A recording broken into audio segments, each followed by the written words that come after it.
ایک وقت کا ذکر ہے، ایک گہما گہمی سے بھرے شہر میں جہاں بلند مینارے تھے اور صبح کی اذان کی آواز فضا میں گونج رہی تھی۔ وہاں ایک خوشبو سے مہکتی ہوئی بازار تھی جہاں دنیا بھر سے تاجر اپنے سامان بیچنے آتے تھے۔ بازار میں مصالحوں کی خوشبو، رنگ برنگے کپڑے اور تازہ بیک کی ہوئی روٹیوں کی مہک پھیلی ہوئی تھی۔ ان تاجروں میں ایک نیک دل تاجر احمد بھی تھا۔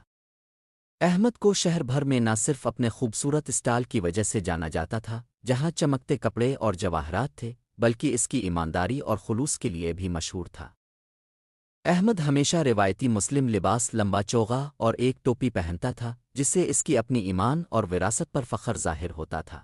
احمد کے اسٹال کے برابر میں ایک رنگ برنگے ٹھیلے پر ایک شرارتی نوجوان تاجر کریم بیٹھا تھا۔ کریم اپنی مسکراہٹ اور رنگین پگڑی میں لپٹی ہوئی چالاکی کے لیے جانا جاتا تھا، اور اس کی چمکتی آنکھوں میں ہمیشہ ایک راز چھپا رہتا تھا۔ وہ چھوٹے موٹے سامان اور عجیب و غریب چیزیں بیچتا تھا، کچھ دلچسپ اور کچھ شاید اتنی دلچسپ نہیں۔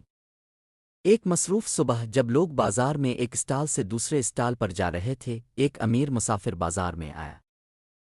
اس مسافر نے ایک شاندار چوغا اور بہترین ریشم کی پگڑی پہنی ہوئی تھی۔ اس کی موجودگی شاندار تھی اور اس کے ساتھ خدمتگار بھی تھے۔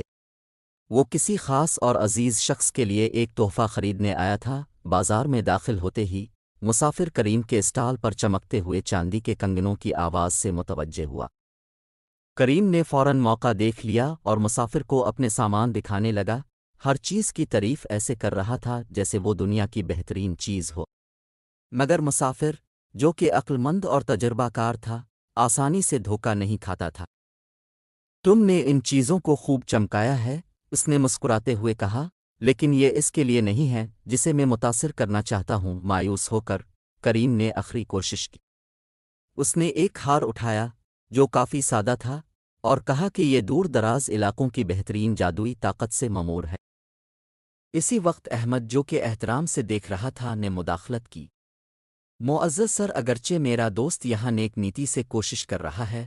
احمد نے کریم کی طرف شفقت بھری نگاہ سے دیکھا جو اس کی نظر سے قدرے بے چین ہو گیا۔ یہ ہار وہ نہیں ہے جیسا یہ کہہ رہا ہے۔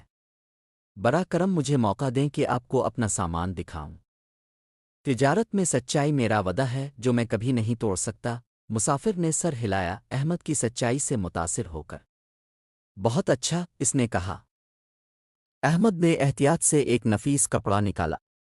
وہ کپڑا دھوپ میں چمک رہا تھا اور اس میں زمرد کے سبز اور نیلم کے نیلے رنگ تھے جو ایک ایسے مرغ کے ماہر ہاتھوں سے بانے گئے تھے جہاں ہر دھاگا اپنی کہانی سناتا ہے۔ یہ شاندار ہے، مسافر نے کہا، حقیقتا متاثر ہو کر۔ احمد نے اس کپڑے کی کاریگری کے بارے میں بتایا کہ یہ کس طرح دلی دعا اور محنت کے ساتھ بنائی گئی ہے۔ یہ ایک ایسا تحفہ ہے جو صرف اعلیٰ دل والوں کے لیے موزوں ہے، احمد نے کہا۔ احمد کی ایمانداری اور کپڑے کی خوبصورتی سے متاثر ہو کر مسافر نے اس کپڑے کو مناسب قیمت پر خرید لیا۔